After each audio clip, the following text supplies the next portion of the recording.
Hello, hello, and welcome. Welcome to round 2 of Lit series with yours truly, Stevie, aka Stevie the Blessed. Remember, Lit, that stands for Let's Imagine Together. Super excited about that. Why? Because I couldn't do it without you. So that together is super important. So today is episode 2. It's called Magnetism. You betcha, we're jumping right into more juicy spiritual concepts. So a lot of people have maybe heard of similar concepts today titled Law of Attraction. If you've heard of it and you have not felt like you can identify with it, I will be shedding a few different perspectives on it. So I would say give it a try anyways. And those of you who have been warming up to it, then this may also just take it a little bit deeper for you to see it from a few different views of mine and viewpoints that can help you to digest it even further. So magnetism, why? We are all the magnets of our own creation, of our own experience. And that is going to be very empowering as you get to understand more and more what's influencing your ability to attract. So that's one of the questions we're going to cover today. What is the biggest effect? What has the biggest effect on our personal magnetism? Another thing that we're going to contemplate and that I think that would help for you to start thinking about ahead of time, why are we attracting things opposite of our desire? It happens. We end up experiencing things that we probably didn't like or probably don't want, and somehow we still have to backtrack on how did we attract it, because we are the gardeners in this beautiful garden that we're creating. And then lastly, you feel like you start to understand the tools, you start to understand the process. So now you're kind of asking yourself, like, what should I attract? Where do I start when it comes to attraction? When it comes to attraction, the 3 things that to me have the biggest influence on your magnetism comes down to thoughts, big surprise, talked about that last time, feelings, which is composed of attitude, emotions, and then lastly, beliefs. It's these 3 things that are really going to together create this pool of how these seeds will start to get inserted into your soil in your garden. I'm a rapper, guys. If I didn't say that in the last video, I'm all about those metaphors and analogies. They help me to create this visual picture, and then I kind of get these concepts a little bit better. So your thoughts, any form of thought is going to count, and I can't stress this enough. It's not just the positive thoughts about peaches and daisies and roses that are going to end up sprouting in our garden. It's any thought, it's any idea, it's any concept that we're thinking of, it's any visualization, it's any daydream. Every single word counts, no thoughts left behind. So keep that in mind as you are going forward. Your feelings. Our feelings are something that are very non-physical. However, I don't think any one of us can try and say that they're not real. So those feelings are going to amplify every single thought that you put forward. It's going to speed up the process of how you are seeing that manifest into your life, whether it be good or bad. So remember, your feelings are like your body's compass. That's your radar, and then that is your way to nurture the seeds and really add water to the seeds that you're planting. So our feelings can be used in a very positive way. That feeling of gratitude, that feeling of expectancy, or that feeling of doubt and that feeling of fear. All of them will amplify and magnify whatever it is that you're attracting. So feelings are super important. And lastly, we're going to talk about beliefs. So when it comes to beliefs, our beliefs basically form the attitude structure and the path for what our thought process is going to look like and what our thought patterns are going to look like. So our feelings, they really are the backbone of how we express ourselves, and our beliefs are going to be where most of those backbones are rooted in. So I have been very open to shifting my beliefs over time. If we are going to be super bound to a set of beliefs that we have gained from our past experiences, it can really hinder us from being able to recognize new things that can really provide and nurture for growth. So to me, there's certain things I will always feel very rooted and believed and I will have as my beliefs, but being open to what your beliefs are, that is the key to our freedom, if you ask me. So as we move on, I think that in itself, the top 3 things, we can start to see how that affects, like, why are we experiencing things that are opposite of what we desire? Well, we were probably thinking about them. We're afraid of them. We don't want them to happen, and we're focusing on them so that way we're prepared for them. However, what we think we're doing to prepare ourselves, a lot of the times is bringing it forward into our life. So there's a fine balance between having a preparedness state of mind and yet really bringing something into fruition because you've thought about it and you've nurtured that thought so many times. But other than that, what we will see and what I've heard many times and I've experienced is sometimes people feel like they're focusing on something and then it's not creating, or they feel like they are experiencing something that they don't know how they created or don't know how they could have possibly attracted that. And I've been there. I mean, it took me some time to really reflect, and I think I figured out most of those experiences, but it can feel that way sometimes. So to me, that's going to tie into something really, really important that we're going to address, which is called the subconscious mind or the unconscious mind. So doctors alike will tell you, scientists will tell you that as human beings, we utilize about 10 to 14 maybe % of our brain on any given day at any given time. So that still leaves about 85 to 90% of our brain that is considered unconscious or subconscious. However, that is still going to be a huge influencing factor on what we have as our personal magnetism. Subconscious literally means it's below our awareness, or just something that we're not aware of, but still something that does have that effect. So the subconscious mind, something really important to know about that, it is very impressionable. Not just by whatever you've been exposed to, because it is kind of like a personal database as far as your experiences and emotions over time. It's things that you basically expose yourself to, or that you allow yourself to be seeped in. It could be media, it could be other people, it could be bad foods. Like all of these things are going to have that effect on our subconscious mind because it is very impressionable. It's like a sponge and it soaks it all in.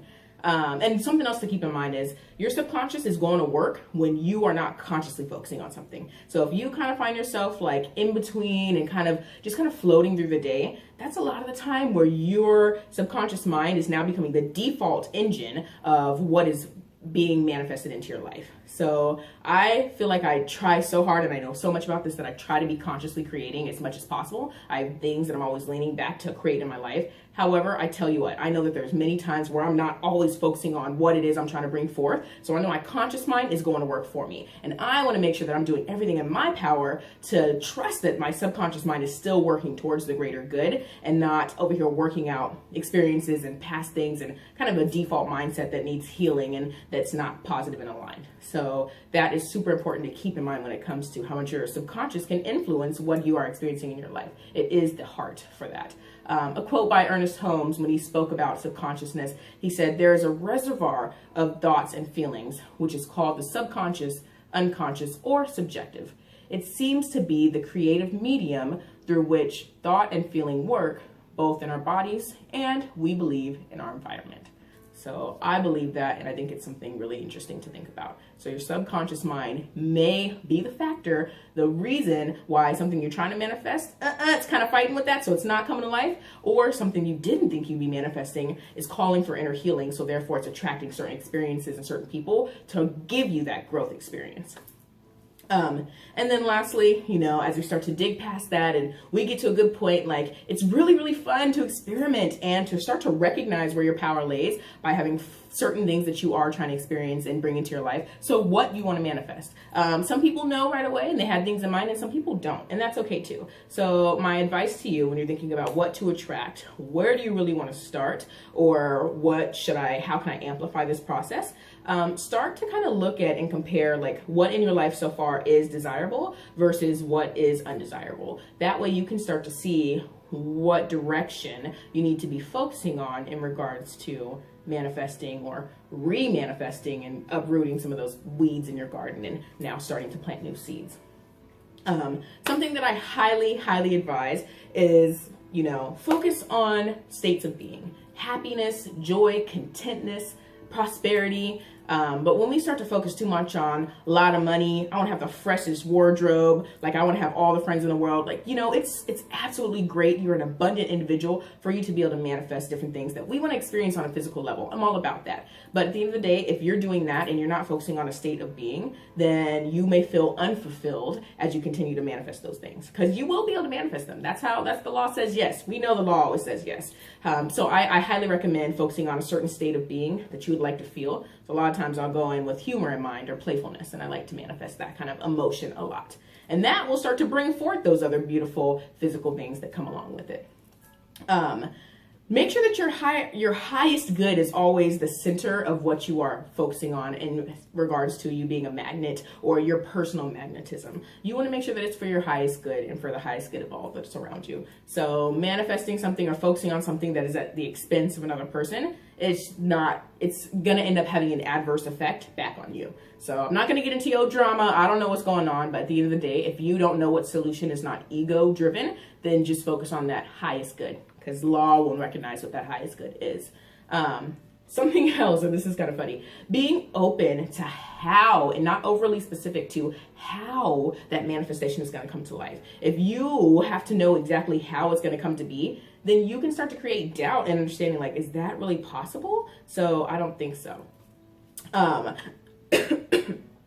And once you start to think, I don't think it's possible for that to happen and those circumstances to line up, then you're basically creating doubt energy around what your seed is, and therefore you may stump the growth. So be open to how it's going to happen. There's a limitless, infinite amount of ways of how that's going to happen. Lastly, on that other kind of side of that is, don't be overly descriptive. If you have to cut out cookie cutter ways of exactly what it is that you're looking for, you can actually limit what beautiful, beautiful things could come to mind and could come to life when it comes to that. I actually heard this story before of this lady who was really, really keen on having this car, this red car. She wanted certain kind of steering wheels and certain kind of seats, had to be the certain kind of glossy color, and she focused on this specific car for so long. And then as a gift, somebody ended up giving her and this person did not know that she had been looking for this, but given her a little model car, like a toy model car, and it was exactly the description. But she was overly specific in some ways and not others, and it ended up limiting the fact that she actually wanted a vehicle that she could drive. For me, I've got a couple tattoos. I know that my first couple tattoos I was super excited about. I went in with a very particular thing in mind and had it drawn out, even though I can't draw that well, handing them into people, and I got what I asked for. Still beautiful, beautiful pieces of art, but when I actually went in knowing what ideas I wanted and deciding I was going to trust my artist and had her draw this beautiful piece of art, it was more than I could have ever imagined by not being overly descriptive and letting that come through. So that's my little example of how that works.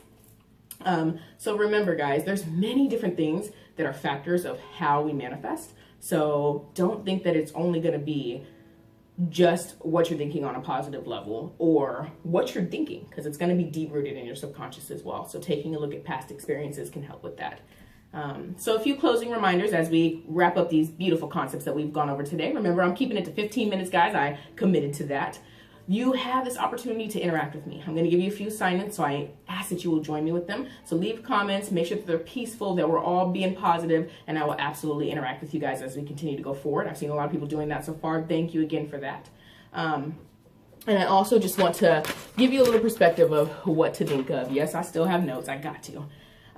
When it comes to this power of magnetism, I recognize that there is an infinite source of life that focuses on this flow to express divine intelligence. I know that I'm connected to this love, and I know that this world and everybody in the world is also connected to this love, and we are one with this love and with this divine source as well. And I know that as the Spirit of God is always attracting from a pure source of love, that myself and all the inhabitants of the world are also stepping into this whole and complete law of attraction or law of magnetism. I know that the power is listed and enlisted within me as well as within every other individual, and we all attract from a place of harmony and peace for all that are concerned. It's a beautiful thing. I'm so grateful for it. I'm grateful to know that as I continue to step in to my own power magnetism, that I am providing this energetic wave for everybody to step into, focusing on and realizing that their life can be a blessing of what they're creating in their garden. How beautiful is that? I release that. I let that go. I know that that already is,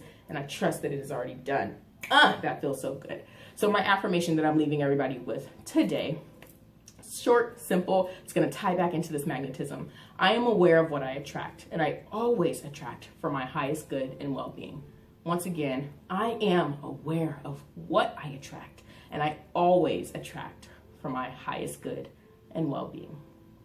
All right, guys, this last minute, I'm going to just leave you with these spiritual practices for the week. So you have a few options. I hope that the dream journal and all that fun stuff went well. I had a lot of crazy dreams, so I'm glad I chose that as my activity. Going forward this week, I encourage you to do a life review. Think about the past 6 months to a year, maybe if you need to go back even 5 years of your life, and write down what really good has come to you and what not so good has come to you, and start to trace that back to how you think you could have potentially been manifesting that through your thought patterns, your beliefs, whatever it is. So a life review can be very, very impactful for you to see your own personal magnetism journey. Do a doubt chart exercise. So basically write down the common thoughts that you have throughout the day that maybe aren't so positive, and then on the other column, write down what the opposite of that is. And then lastly, segment intending. So this is an opportunity for you every time you start a segment of your day, put forth an affirmation of what it's going to be like. That's it, guys. It's that simple. Join me for 15 minutes this week. I thank you so much for your time. Namaste. Peace and blessings.